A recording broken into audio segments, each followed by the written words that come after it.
Welcome to Pratap classes. दोस्तों, Pratap classes के YouTube channel पर आपका स्वागत है। आज है 17 अक्टूबर 2025 और 17 अक्टूबर 2025 के जितने भी इंडिया और वर्ल्ड के जो करंट अफेयर्स के क्वेश्चन बनते हैं, आज उनका अपने डिस्कशन करेंगे।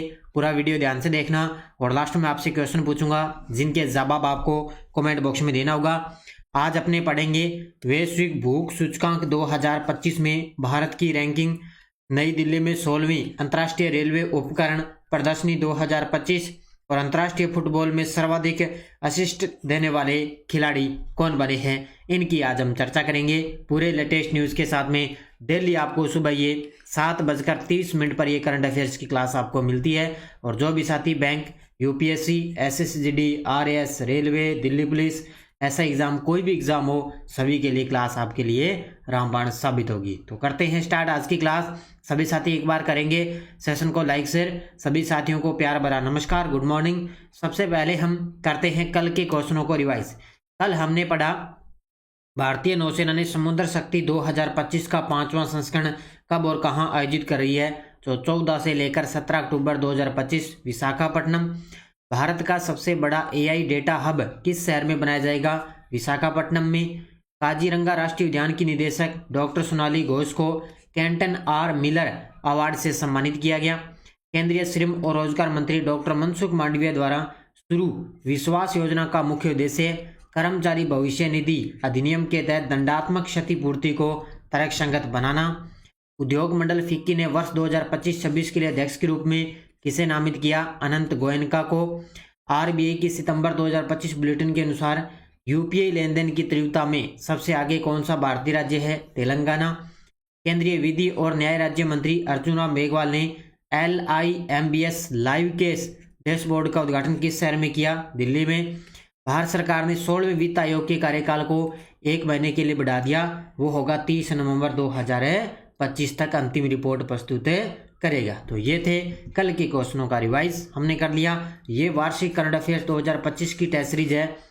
इसमें डेली क्लास का test, daily PDF, weekly test और मंथली टेस्ट, मंथली पीडीएफ आपको मिलती है। और आज आपके लिए फर्स्ट ग्रेड की 2026 के अंदर एग्जाम है।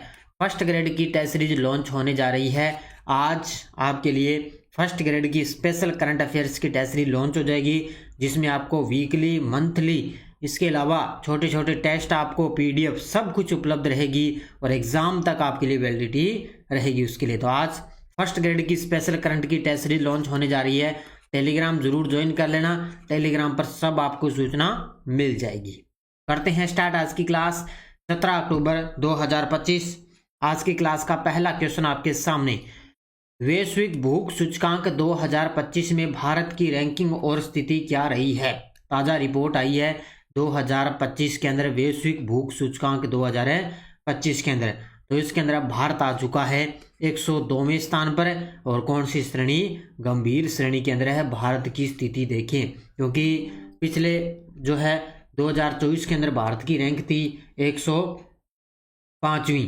2024 के अंदर देखें तो भारत 105वें स्थान पर था, लेकिन अब 2025 के अंदर देखें तो भारत आ चुका है 102 नंबर पे। देखो, अब डिटेल अच्छे तरीके से पढ़ लेना। वैश्विक भूख सूचकांक 2025 भारत की रैंकिंग। भारत 123 देशों के अंदर 102वें स्थान पर है। कितने देशों में? 123 देशों में 102वें स्थान पर है। भारत का स्कोर 25.8 जो इस गंभीर श्रेणी में रखता है। अब देखो, भारत का स्कोर है 2025 में 25.8 जो गंभीर श्रेणी के अंतर्गत आता है। 2024 में भारत 127 देशों के अंदर 105वें स्थान पर था। और शीर्ष प्रदर्शन करने वाले देश Armenia, Belarus, Bosnia Herzegovina, Bulgaria, Chile और चीन, ये हैं स्कोर, यानी कि इनका है 5 वाले, ये हैं टॉप देश। और सबसे खराब स्थिति वाला देश है अंतिम स्थान पे सोमालिया, 123वां स्थान, जो भूख की बहुत गंभीर स्थिति के अंदर देखा गया। अंतिम स्थान है, सबसे खराब स्थिति है सोमालिया की, जो है 123वें स्थान पर है। तो 123 देशों के अंदर भारत की स्थिति कितनी है? 102 नंबर। एशियाई एक्वेटिक्स चैंपियनशिप 2025 में भारत ने कुल कितने पदक जीते हैं। अब ये जितनी भी इस प्रकार की जो चैंपियनशिप होती है उनका अच्छे तरीके से पढ़ लेना। ये जो चैंपियनशिप हुई थी अहमदाबाद में, ये चैंपियनशिप कहाँ पे हुई? अहमदाबाद में चली थी। 28 सितंबर से लेकर 11 अक्टूबर तक चली है ये, 28 सितंबर से 11 अक्टूबर। तो तो एशिया एक्टिविटी चैंपियनशिप 2025 के अंदर भारत ने कुल 13 पदक जीते हैं। इसके अंदर भारत ने कोई स्वर्ण पदक नहीं जीता है, 0 स्वर्ण पदक जीते हैं, रजत पदक जीते हैं 4 और बाकी कांस्य पदक जीते हैं 9। तो टोटल भारत ने 13 पदक जीते हैं। तो 11वीं एशिया एक्वेटिक्स चैंपियनशिप 2025 आयोजन अवधि 28 सितंबर से 11 अक्टूबर 2025 तक कहाँ पे? वीर सावरकर स्पोर्ट्स कॉम्प्लेक्स अहमदाबाद गुजरात में। भारत ने पहली बार एशिया एक्वेटिक्स चैंपियनशिप की मेजबानी की है। भारत ने पहली बार इस चैंपियनशिप की मेजबानी की है। आयोजक संस्थाएं भारतीय तैराकी महासंघ और गुजरात सरकार इसके अंदर संयुक्त आयोजक संस्थाएं रही है। इसके अलावा भारत ने कुल 13 पदक जीते, रजत जीते हैं 4 और कांस्य पदक जीते हैं 9 और 0 जीते हैं स्वर्ण पदक। 0 स्वर्ण पदक जीते हैं, कोई स्वर्ण पदक नहीं जीता। और भारत का स्थान रहा है इसके अंदर 11वां। याद रखना, टोटल 13 पदक जीते, स्थान कौन सा रहा? 11वां। और सबसे टॉप पे है चीन, जिसने टोटल 54 पदक जीते, 40 स्वर्ण, 10 रजत और 4 कांस्य पदक जीते हैं। तो टोटल चीन ने 54 पदक जीते और सबसे टॉप पर रहा। भारत का स्थान है 11वां, कितने पदक जीते? 13 पदक जीते हैं। तो ये याद रखना, एशिया एक्वेटिक्स चैंपियनशिप 2025। भारतीय नौसेना और कोरिया गणराज्य की नौसेना के बीच पहला द्विपक्षीय नौसेना अभ्यास का नाम किस नाम से जाना जाता है? तो पहली बार भारतीय नौसेना और कोरियाई गणराज्य की जो नौसेना है उनके बीच में पहला ये द्विपक्षीय नौसेना अभ्यास हुआ है। ठीक है, अब पहला द्विपक्षीय नौसेना अभ्यास हुआ है, इसको किस नाम से जानते हैं? उत्तर होगा option number C, INROKN। IN का मतलब इंडिया और KN का मतलब है कोरिया गणराज्य। तो ROKN, तो ये अभ्यास हुआ है इन दोनों देशों के बीच में, भारतीय नौसेना और कोरिया गणराज्य की नौसेना के बीच में पहला ये द्विपक्षीय नौसेना अभ्यास हुआ है। पहला ही हुआ है, सबसे पहले इसकी शुरुआत हुई है इसकी। तो अभ्यास का नाम INROKN, इंडियन नेवी और रिपब्लिक ऑफ कोरिया नेवी। प्रथम संस्करण हुआ है 13 अक्टूबर 2025। स्थान है कहाँ पे? बुसान नौसेना बंदरगाह है, दक्षिणी कोरिया में इसका आयोजन किया गया है। उद्देश्य हिंद प्रशांत क्षेत्र और दक्षिणी चीन सागर में सहयोग, समन्वय और नौसैनिक संचालन क्षमता बढ़ाना।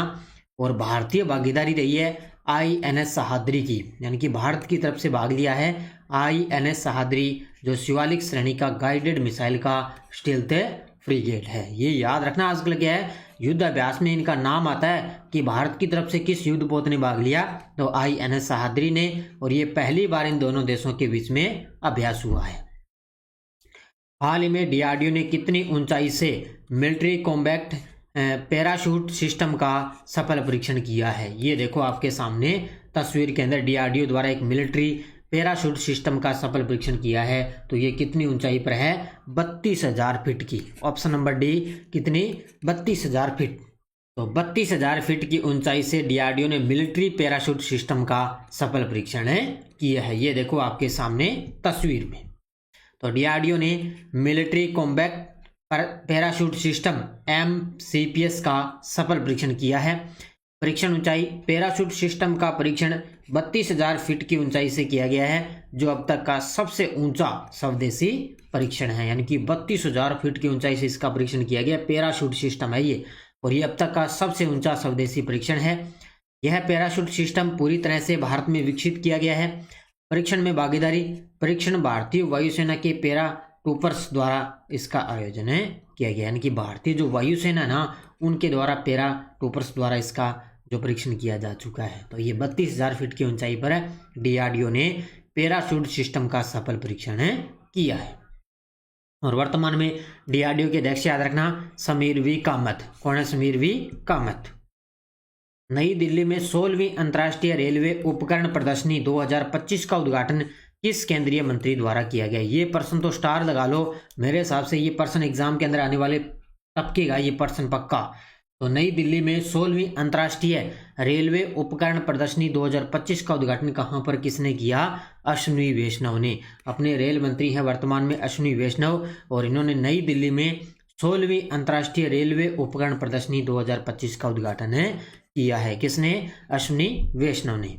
अब डिटेल देख लो अच्छे तरीके से। 16वीं अंतर्राष्ट्रीय रेलवे उपकरण प्रदर्शनी 2025 नई दिल्ली। उद्घाटनकर्ता केंद्रीय रेल मंत्री अश्विनी वैष्णव।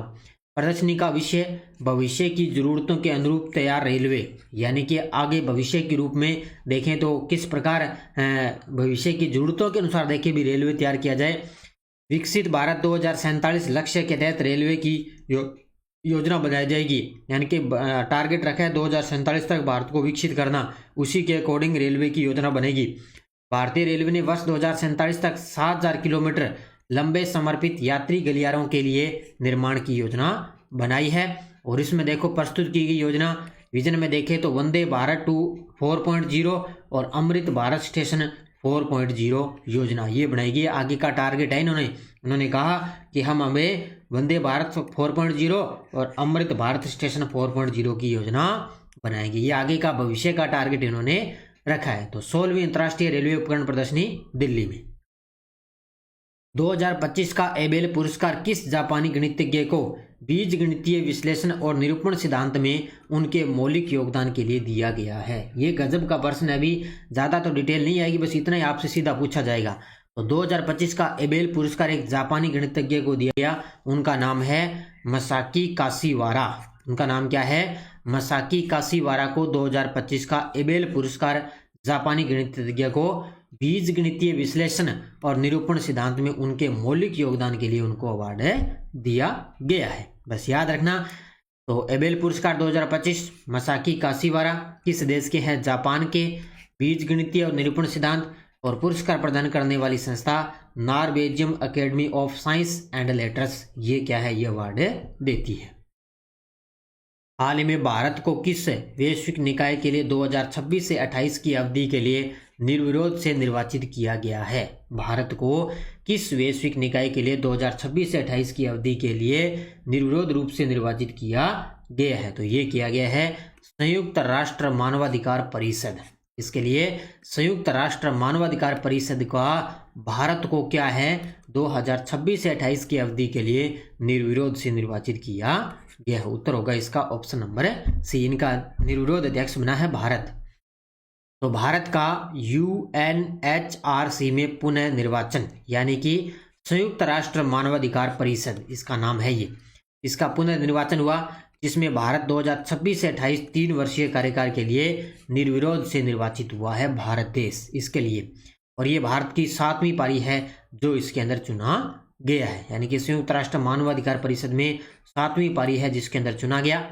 महत्व, वैश्विक मानवाधिकारों मंचों पर भारत की निरंतर उपस्थिति, अंतर्राष्ट्रीय स्तर पर भारत की राजनयिक प्रतिष्ठा और मानवाधिकारों के प्रति प्रतिबद्धता को दर्शाता है, यानी कि लगातार भारत की इसके अंदर उपस्थिति रही है। तो इसलिए भारत को 2026 से 28 की 3 वर्षीय कार्यकाल के लिए इसका निर्विरोध से निर्वाचित किया गया।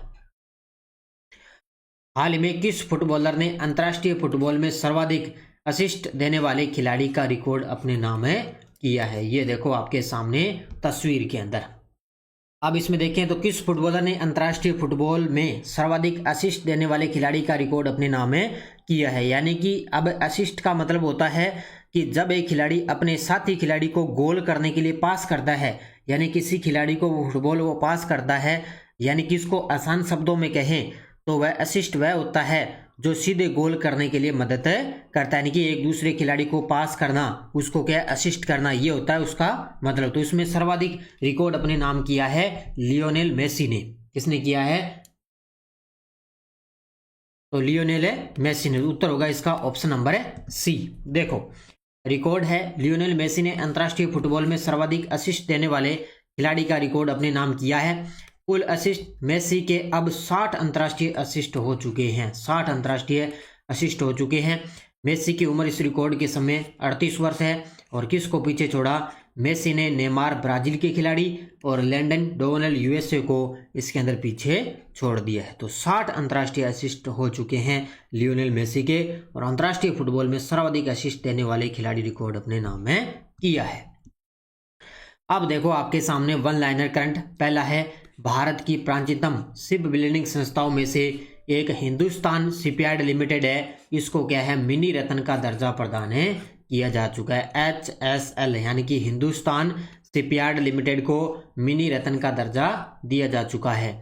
दूसरा है रिंग वन। रिंग वन होती है एक स्मार्ट रिंग है इसको आईआईटी मद्रास से इंक्यूबेटेड स्टार्टअप म्यूज वेयरबेल्स द्वारा विकसित की गई है। रिंग 1 है, ये स्मार्ट एक रिंग है, इसको क्या आईआईटी मद्रास द्वारा इसको विकसित किया जा चुका है। तो ये दोनों के दोनों अच्छे तरीके से पढ़ लेना। ये अच्छे तरीके से पढ़ लेना भी, हिंदुस्तान शिपयार्ड लिमिटेड को मिनी रत्न का दर्जा मिला है। ये टेलीग्राम ग्रुप है भी, कोई सूचना, कोई लिंक, कोई नोटिफिकेशन सब आपको टेलीग्राम पे सूचना मिल जाती है। प्रताप क्लासेस टेलीग्राम ज्वाइन कर लेना, यहाँ पे आपको पूरी सूचना मिलती है। पिछले वीडियो का क्वेश्चन क्या था, भारत ऑस्ट्रेलिया संयुक्त सैन्य अभ्यास आस्ट्रा हिंद 2025 का आयोजन किस देश में हो रहा है? तो ये हो रहा है ऑस्ट्रेलिया के अंदर। बहुत सारे विद्यार्थियों ने बड़े गजब के जवाब दिए। देखो सभी साथी जवाब दिया करो इन क्वेश्चनों का, क्योंकि लगातार देखो मैं आपको क्लासें दे रहा हूँ और कम समय में आपको देखो करंट उपलब्ध करवा रहा हूँ। मुख्य मुख्य चीज़ें, काम की चीज़ें वही मैं आपको उपलब्ध करवा रहा हूँ। इसलिए आपका ये इतना काम है कि आप जो आपको मैं क्वेश्चन देता हूँ उसका कमेंट में जवाब आप जरूर दिया करो। मैं सभी के कमेंट देखता हूँ, ऐसा नहीं है किसी का कमेंट, मैं सभी के कमेंट देखता हूँ। क्वेश्चन फॉर यू देखो, किस विदेशी नेता को इजराइल ने अपना सर्वोच्च नागरिक सम्मान इजरायली राष्ट्रपति पदक देने की घोषणा की? Joe Biden, Vladimir Putin, Donald Trump, Narendra Modi? इसका जवाब आपको कमेंट बॉक्स में देना है। तो ये थी आज की अपनी क्लास, और ये अपनी दिल्ली पुलिस कांस्टेबल 2025 की टेस्ट सीरीज चल रही है। राष्ट्रीय अंतर्राष्ट्रीय की ज्वाइन कर लेना, क्योंकि अभी दिसंबर जनवरी के अंदर इसका एग्जाम है। एसआई की करंट की टेस्ट सीरीज चल रही है, राष्ट्रीय अंतर्राष्ट्रीय राजस्थान तीनों का करंट एक साथ उपलब्ध हो रहा है। रीट मेंस की चल रही है, एसएसटी की टॉपिक वाइज, और ये वीडियो को था भी एग्जाम नज़दीक आ चुका है, तो इसकी बुक भी अपनी आई हुई है। तो ये थी आज की अपनी क्लास 17 अक्टूबर 2025 की। सभी साथी करेंगे वीडियो को जाते जाते लाइक शेयर। धन्यवाद। जय हिंद, जय भारत, जय राजस्थान।